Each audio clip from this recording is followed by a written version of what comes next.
Welcome, everybody, to this session, this roundtable discussion at the School Safety Conference. This is on the impact of COVID on school safety research. So I want to welcome you all here today and thank you for coming. My name is Nadine Frederique. I am with the National Institute of Justice. I'm a senior social scientist there and have been working in school safety for several years. And today's roundtable is going to be facilitated by my friend and colleague, Dr. Anthony Peguero. Dr. Peguero is professor of sociology and criminology in the T. Denny Sanford School of Social and Family Dynamics and the School of Criminology and Criminal Justice at Arizona State University. And he's also the director of the Laboratory for the Study of Youth Inequality and Justice. So in a moment, I'll turn it over to Anthony. But before then, just a couple reminders. We are going to be using, you can participate in person in this session. And so if you want to turn on your cameras, that would be great so we can have an engaging discussion. You can unmute yourselves, but we do ask that people keep yourselves muted when you're not speaking, just to cut down on that background noise. Also, this session is going to be recorded. And so we want to be able to let you know that ahead of time. And so people can go back to listen to the recording of the discussion at a later date. So without further ado, I'm going to hand this over to my colleague, Anthony Peguero. Well, thank you, Dr. Frederique, for that introduction. I guess I should disclaim that this is our my first semester here at Arizona State University. We've only been here 3 weeks, staying in temporary housing as our home gets remodeled. So this is a whole new setup for us, and I appreciate your patience and our 2 dogs in the background as well that I'm sure you're going to hear from time to time. So on this particular roundtable, and I've been seeing other roundtables at this conference, and this is, I have to admit, this is my first virtual roundtable.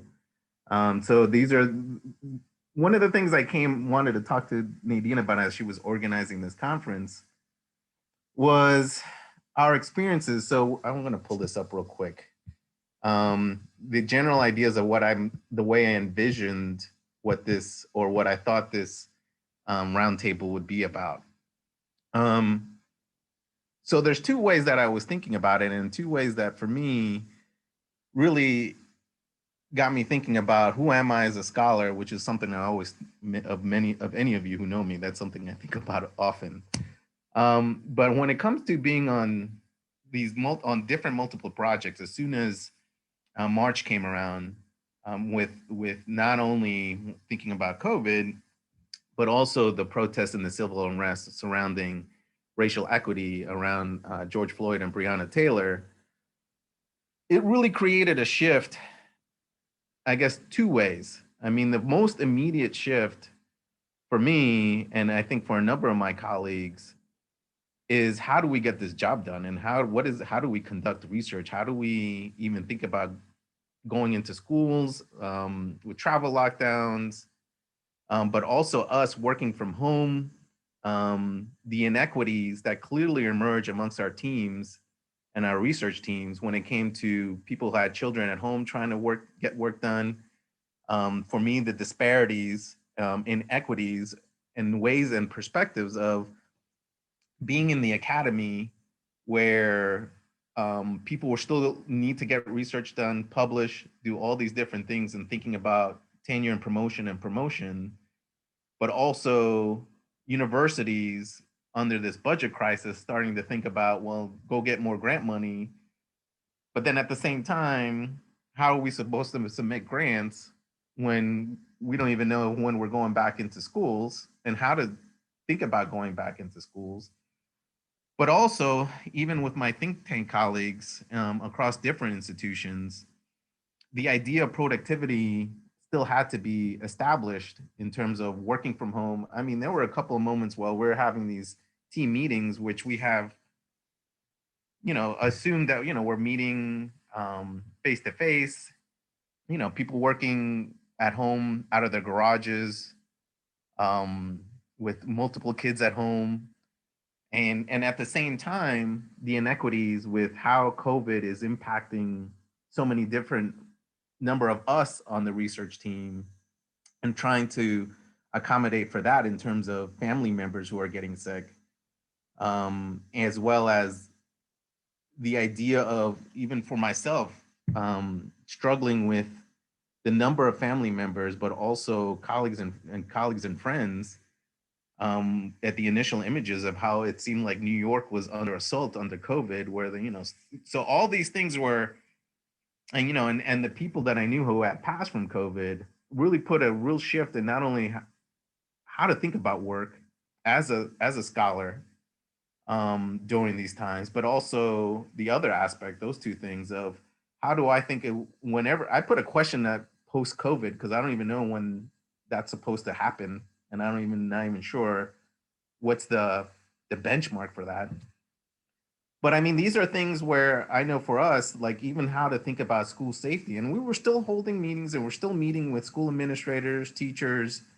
There was still us trying to figure out how do we collect data like virtually, in terms of, and then of course thinking about even the areas, and I think this is probably for many of us, where they've been impacted significantly harder because these are disadvantaged communities, the schools that we're going into, and they're struggling, with just trying to figure out schooling, employment, health, and what was really interesting to me is like there's a number of colleagues or a number of institutions that thought, well, just move forward as if nothing's going on, and then the other end of the continuum is, well, no, this is central and core to what not only what school safety means, but it's going to reshift how we think about and dramatically change how we think about even the concept of safety at schools, right? To more of a public health. Like, how do we even think about security and safety when there's a pandemic going on? So because of that, that's why I approached Dr. Frederique with this, and for us to have that kind of discussion surrounding these things, not only as us as a scholar, but also as scholars, as researchers, practitioners, how do we think about this in terms of moving forward, not only with COVID, but clearly thinking about racial equity, and especially how so many of the sites we are engaged with are disadvantaged, right? So I wanted to have that discussion. So I could pull teeth and call on people if necessary, because I do see everybody's names on this. I'll stop the share now too. So, I mean, what are other people thinking about this?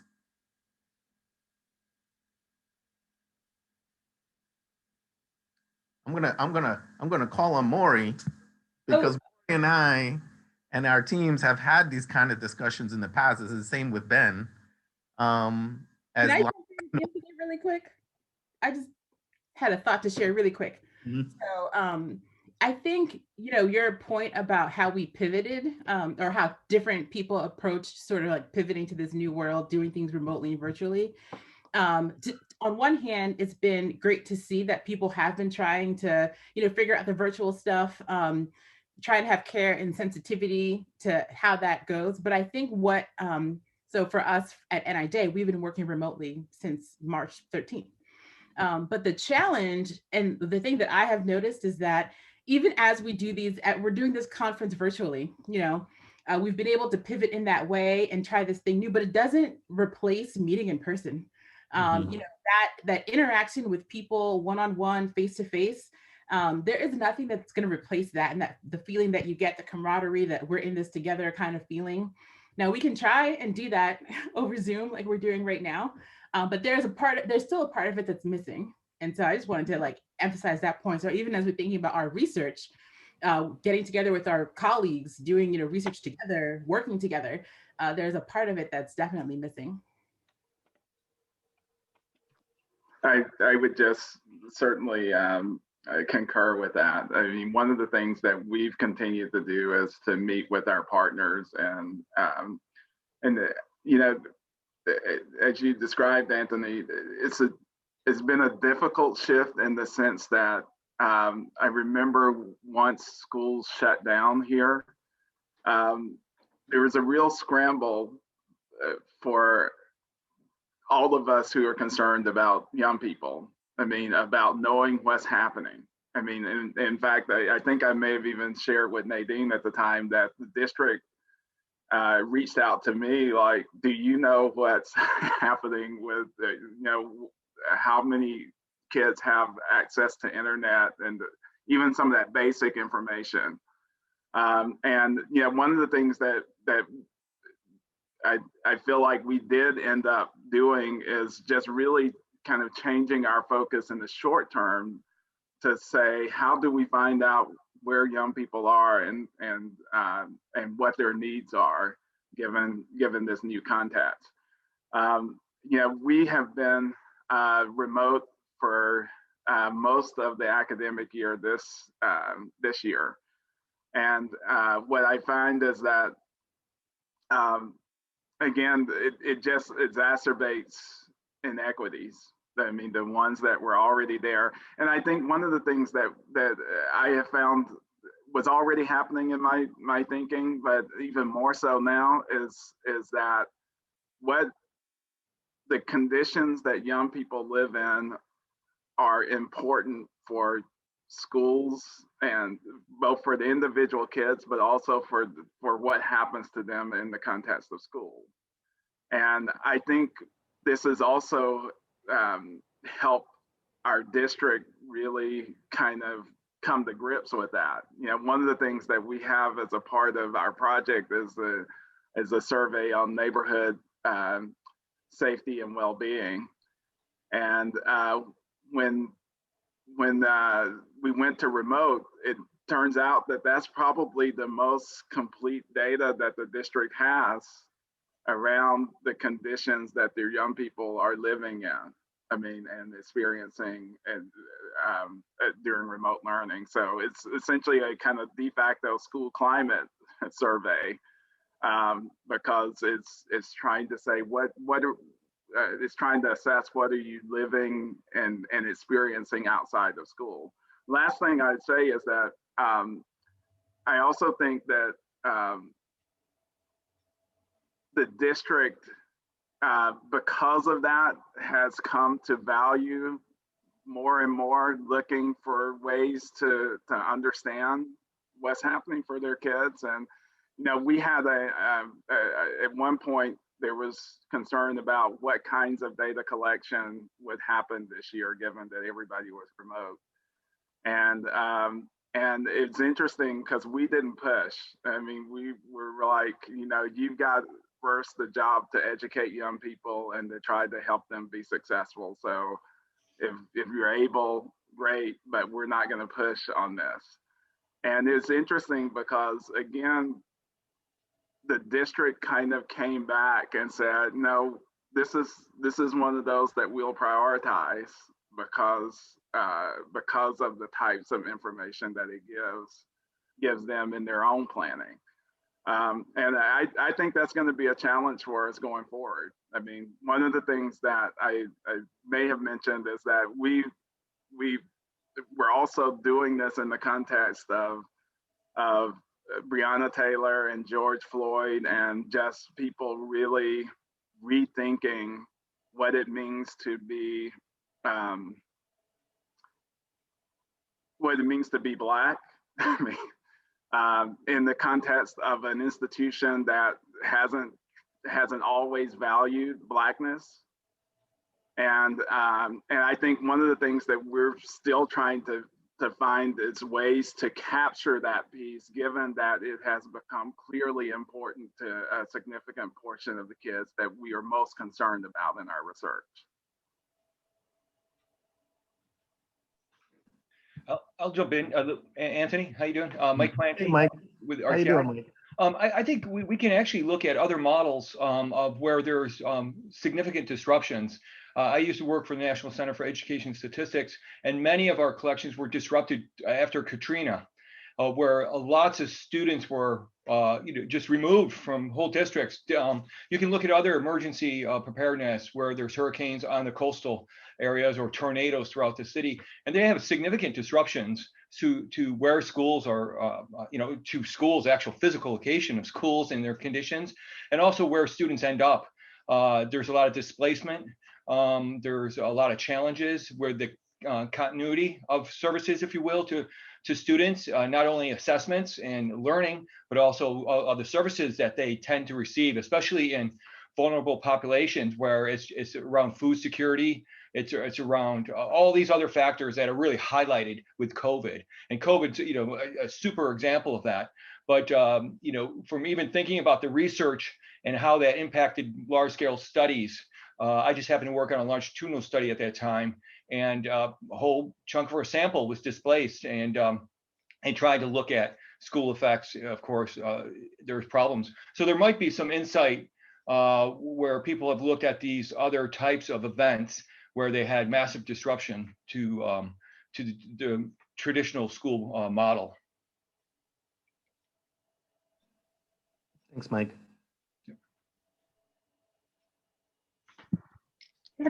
Anthony, if I may, my name is Chris Harms. I'm the director of the School Safety Resource Center for the state of Colorado. So I'm not a researcher, but we're in the midst of a STOP grant where we're looking at our training around threat assessment and then whether or not that training is implemented with fidelity. And I actually see our evaluator, Sabrina Arredondo-Matson, just jumped on too. And I'm curious to find out, because we've been doing all of our training virtually, when we are finally able to get back into the schools, what the difference will be between the training done virtually versus the training in person. So I think this is an opportunity to learn some new things that we didn't expect to learn during the time of the grant. But I have to say, I'm also concerned because a lot of our data will be collected based on how many threat assessments are done. And we know with students working remotely that there haven't been as many threat assessments as there normally are in schools. So I think there's, you know, some good things and some not so good things about having to pivot during this time. So we'll get to see.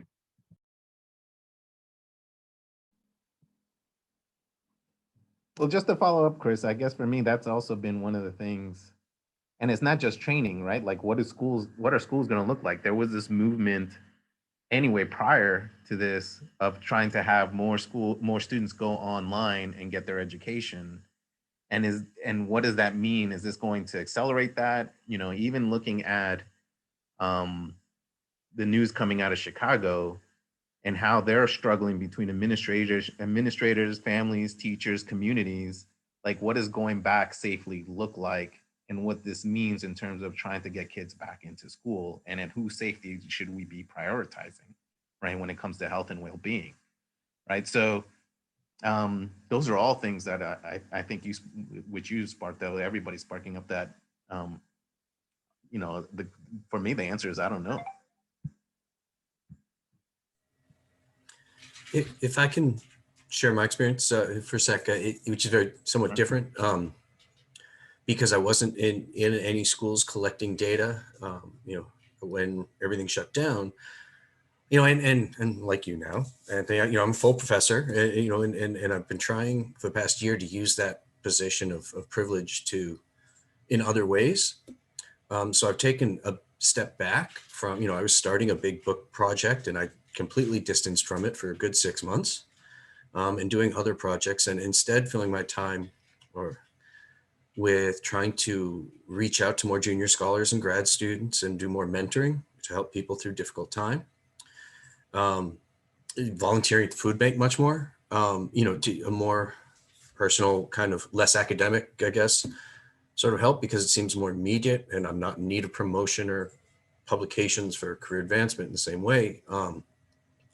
I've also, given the second, you know, the enormous issue, spent a lot more time doing more public facing presentations on harms of school policing, you know, and a voice that have been surprised to hear dismissed over the last day and a half, 2 days, by some of the presenters.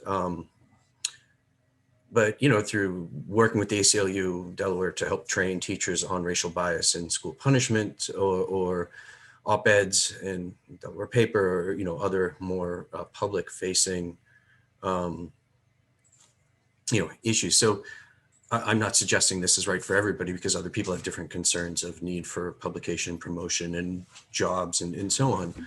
But I just, from my own experience, tried to use this as an opportunity to turn outward and help others.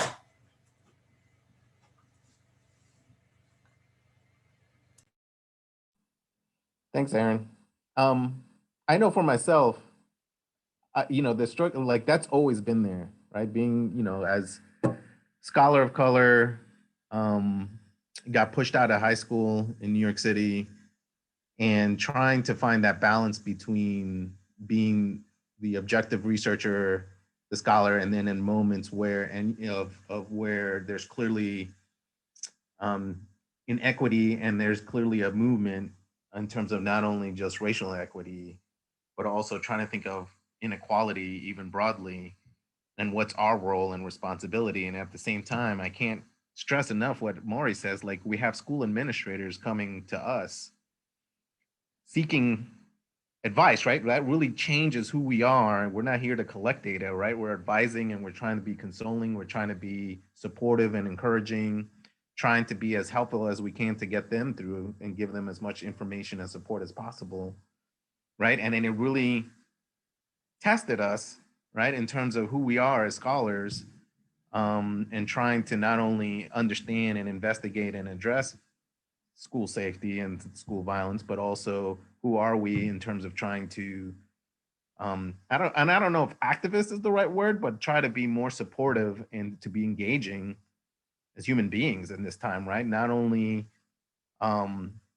with the schools that we're interacting with, but even amongst ourselves and the multiple institutions that we're interacting with in terms of employers, employees, people who have families, brothers, sisters, all these things, which is just, we're all going through this moment, and I appreciate what Mike was saying in prior incidences, but the global aspect of this too, at least for myself, like having family and talking to family in Ecuador and in Germany, trying to think about how they're going through this, is just like it was coming through all fronts, right? And I know we all went through this, not only us as scholars, but I mean, who were trying to, our partners in this research.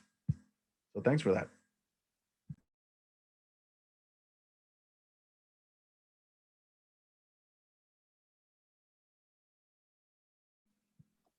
I guess for me, the next, I mean, how do y'all think about we're moving forward, right? I mean, we're at this moment, I mean, and there's a part of me, I don't know how much to get into this, but with the changing climate of racial equity being, supposed to be more in the central focus of everything, the idea of a transition of a vaccine starting to get rolled out, but also highlights inequalities in terms of who's getting it and who has access to it. Same thing with schools, different schools in different states and different districts are having their own complications and how to think about going back to schools, and communities dealing with the same thing. Like, how do you see this transitional phase under a new administration go into thinking about your own work and ultimately thinking about school safety moving forward?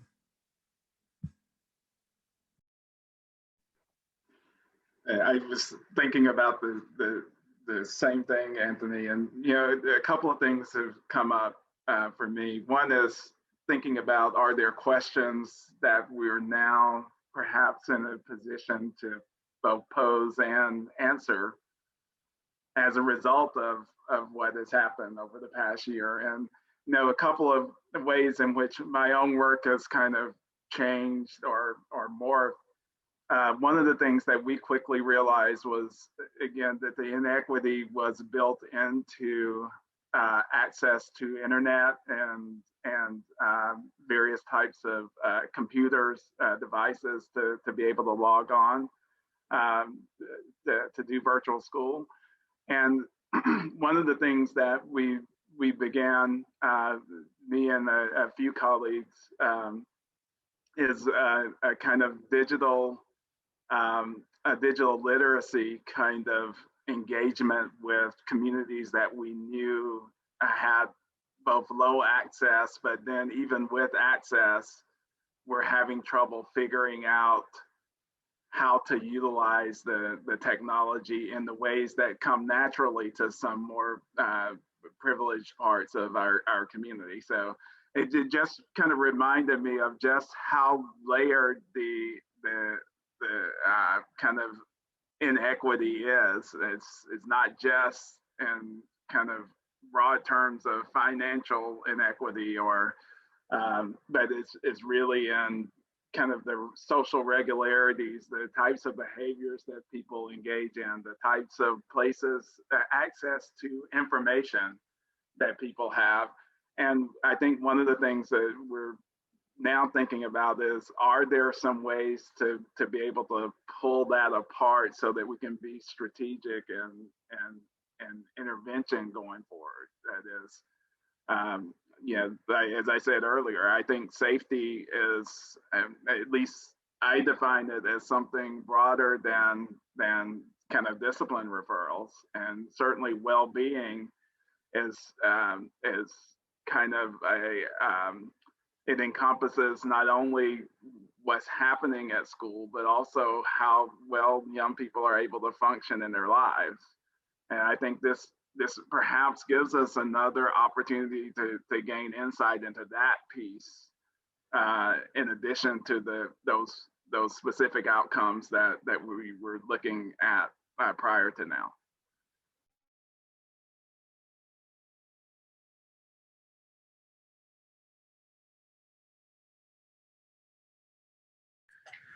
One perspective I've begun to take that I think touches on things that you, Maury, and Anthony and Aaron have all spoken about is I've sort of stopped pretending that my research can or should be value free, and just sort of like leaning into and acknowledging the fact that I've approached my work from a place where I care about certain things and value certain things, and that imbues the questions I ask and the way that I seek to answer them.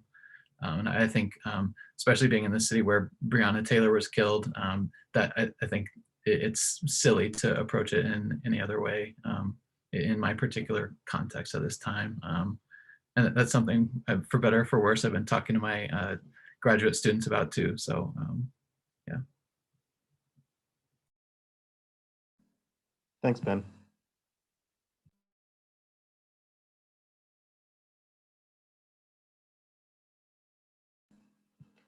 I mean, another one of the, I haven't been, I don't know if there's anything in the chats. I haven't been noticing the chats, Nadine, if there's something going on in there. I'll take that as no. No, yeah, there are a couple things going on. So I asked a question, and Mike, about health and well-being. And so we could talk about it if we want to, but just the kind of the idea in the news, we've been hearing about reports about increased self-harm or suicide from students, and kind of wondering about just even the aspect of, we know students are sometimes our subjects of this research, but they're also people too. And has anyone been hearing or learning about kind of the mental health and well-being of students in the remote learning environment? Obviously, there's political pushes to bring students back. There's resistance from teachers and unions, and it's a fraught kind of discussion about when is a good time. So I'm just kind of wondering if anyone has been hearing any more about that. And then my colleague Barbara Tatum-Kelly also asked a question, and she said, one question, if time allows, might center on how researchers with ongoing collaborations with educators help gather meaningful data to inform safe transitions for students returning to the classroom from remote learning. So is anyone engaging on that topic that could shed some light on that?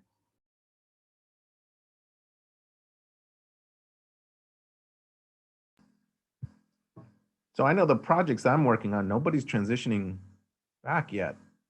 I know there are school districts that are transitioning back. And I know even in Blacksburg, they're all back. So I think even that, I don't, all the teachers, I mean, one of the first things, and I think that's what was fascinating to hear things going back in Blacksburg. And again, this is wasn't part of our studies or anything like that, is that teachers were really prioritized in Montgomery County to get the vaccines. And again, it was really interesting to hear teachers talk about not necessarily being at high risk per se of the consequences of catching COVID, but it was clear for them that kids needed to be back at school for Montgomery County, and they had the resources to do that. But none of the school districts I'm working with are transitioning back yet. In my response to the question was, we are monitoring Safe Oregon tips. We get those part of our study to look at the tip line. And it was a reduction in, what you would imagine in terms of the quantity of tips, dropped to about school level. But except for cyberbullying and some levels of self-harm, we only had a 3-month window. We knew when they had the social distancing stay-at-home orders enacted across the 1,200 schools there. But we're anticipating when students and staff do report, it's going to really tell us a lot about, I think the discussion here about the home life, right? I mean, there's going to be a lot of a surge, I kind of put it, that's maybe not there. There's going to be a whole pent up, just like when the school tip line is adopted by a school, what we learn there is that there's a whole legacy of issues that are just kind of bottlenecked. And then when you have that new vehicle to report, you see a real big spike in reporting, and then it gets down to a steady state. And we might be seeing this sort of thing happening where there's a lot of things happening at home, online. I mean, this again, we're doing a lot of stuff online. So our kids now, right? Everything happens online, and how are they using those tools differently is a real interesting question. Whereas before, a lot of things happen online, but then you also see people on the campus, on schools, or in the neighborhood, and you had a lot less of that. And so, how should schools be prepared when students come back? And you might have a lot more disorder. You might have a lot more relationship disputes being now confronted in person, and or just counselors. Maybe you all know this, but the tip lines really across country, anecdotally, over 50% are around student self-harm, mental wellness, and mental illness type issues. So it just might be a situation where, how do you anticipate what you need to handle on day one?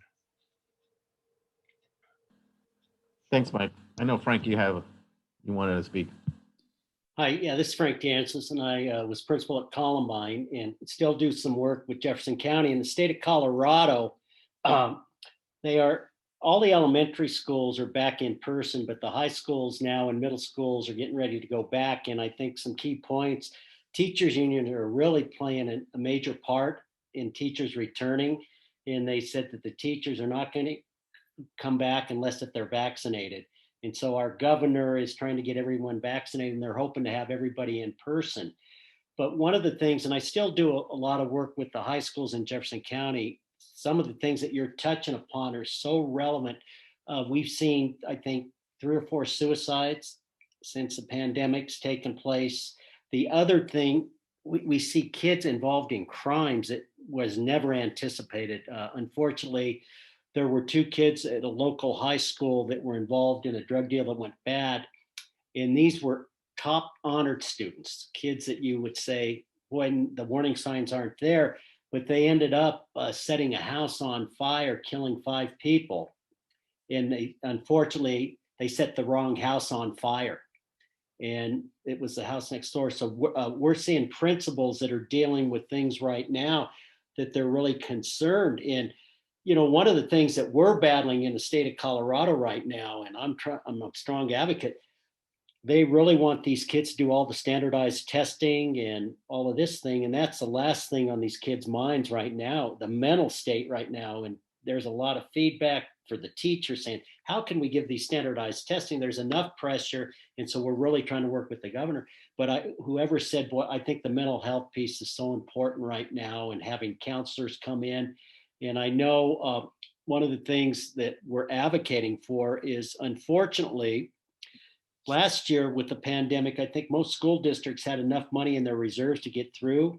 But this upcoming year, the money's not there, and they're looking to cut. And one of the areas they're looking to cut are certain positions and counselors and things of that nature. And we said, that's the last place, the mental health workers, and we really need to stand up. And of course, and I don't know what it's like in your states, but it comes out, well, if we have more counselors, then we're going to have to cut teachers if we have this, or we're not going to get right. So it's really tough right now making some of those tough decisions. And the big issue right now in the state of Colorado, and I'm sure it's across the country, is what do we do with SROs? And so that's what.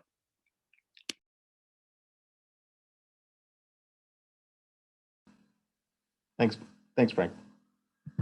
I mean, you bring up a really good point, and I think even with one of our sites, the notion of trying to really question the presence of law enforcement within schools has really taken center in some of the districts, right? And I think even that, and it's been really interesting, at least for me, to think about how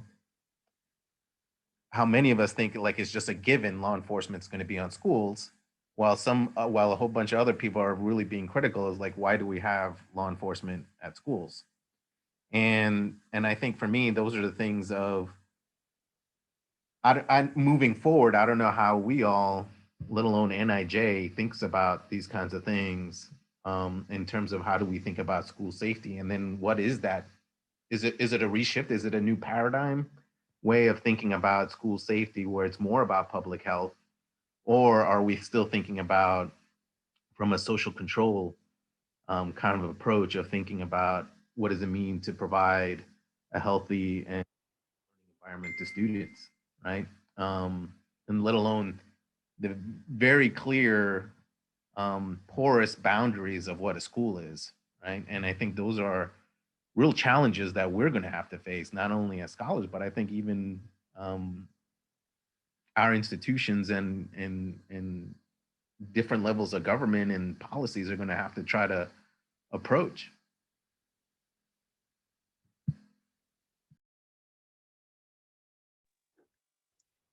If I can jump in, I'm Charlotte Gill from George Mason University. To that point, I wanted to share a little bit about what we're doing in the Rainier Beach neighborhood of Seattle with our CSSI grant, because I think it really ties in nicely to what you just said, Anthony, about the sort of porous nature of schools. So we're working on an implementation of positive behavioral interventions and supports with restorative practices that is happening in the neighborhood schools, but we're also trying to take it out to the community so that the young people get this sort of continuity of supports and positive expectations wherever they go in the neighborhood, right? So we're working with business owners, we're working with the police department, with the community center, to sort of take that idea out into the community. And one of the things that we've seen sort of throughout COVID and with the protests and the issues that were happening in the summer is just really how valuable that's been in terms of bringing young people into the response to a lot of these challenges.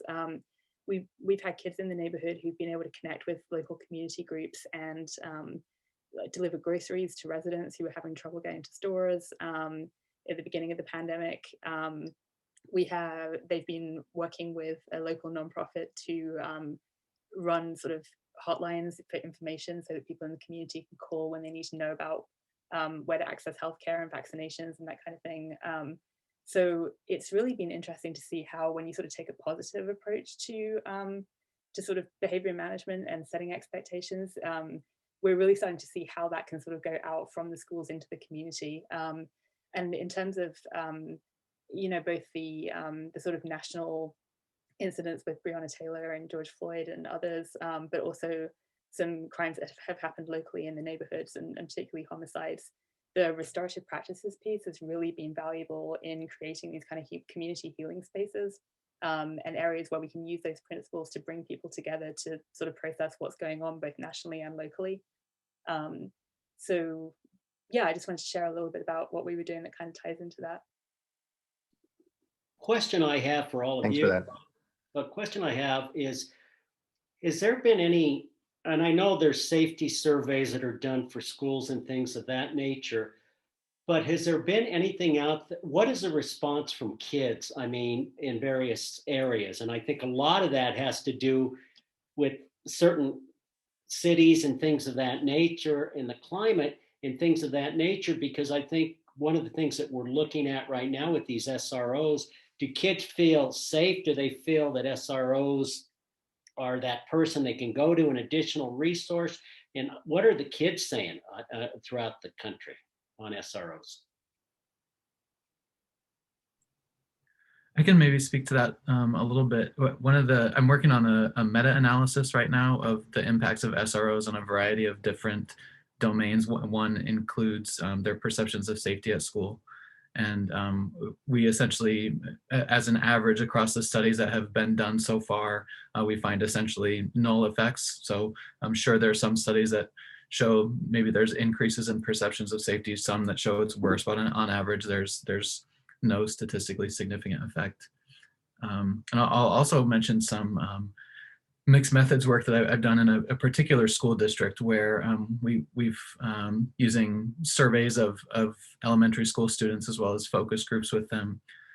We found that rather than just looking at whether an SRO was present, we looked at how frequently students interact with SRO. So sort of looking at sort of a dosage effect. Does more exposure, more interaction have a stronger influence? And we found that while interacting more or less with an SRO had no impact on the extent to which they felt safe at school. But a lot of students did say that their SRO made them feel safer at school. And in our qualitative focus groups, one of the things that came out is that having the SRO in school sensitized the students to a certain possibility of violence at school in an environment that was otherwise very safe and crime-free. It made them think about, oh my gosh, what could happen here? And because the SRO has been framed as this person who's supposed to make them feel safer, they say, yeah, they make me safer because violence is imminent or something like that. I think your question, though, really speaks to, again, that contextual issue, because I know our team and Ben has been a part of these conversations as well, has been talking about the fact that, young people's experience with police and perceptions of police may well be impacted by what they're experiencing outside of the context of school. And one of the questions that I think we've done just some very basic analysis with it so far, but one of the questions that we ask in our neighborhood well-being survey is about the trust in police. And we know that there's some real variation across young people in their response to that. So I would have to imagine that, that would also then be reflected to some degree in their response to SROs in the context of their schools. So yeah, I don't think there's a single answer. I just think about across the neighborhoods here in Nashville, there are some places where police are seen as friends, and then there's some places where police are not. And I have to imagine that that's also reflected in the context of school. I mean, to chime off and the work that I've done, even so, I think it's really accurate what Ben and Maury are talking about in terms of the context matter. But I think even within an individual student, there's a really complicated relationship with SROs and law enforcement. I mean, some of the work that I've done are predominantly in Latino schools and high immigrant schools. And they've talked a lot about, at one moment, they may feel safer that their presence is on campus, but at the other moment, they're constantly in fear of teachers and SROs threatening and using deportation as a way of social control. And this is from the same student talking about the same SRO. Right, so these are, it's very complex how do SROs and law enforcement at the presence at a place where it's supposed to be about school safety, but it's also about enforcement, that relationship and the idea of trust and belief of whatever that officer is supposed to be doing is very complicated, right, and with multiple tensions.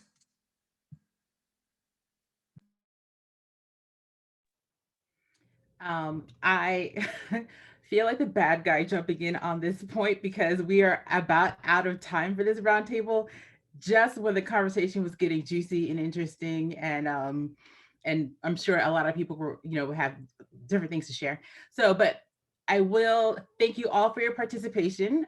This was a great roundtable. We touched on a lot of topics and there's still a lot of questions. Sabrina mentioned something in the chat that I do want to read.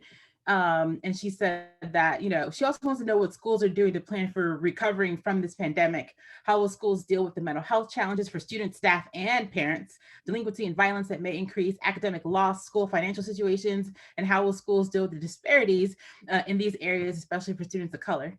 And so, especially as we're doing our research, all these things are going to matter. They're going to play a role, and we're probably going to be learning more about them.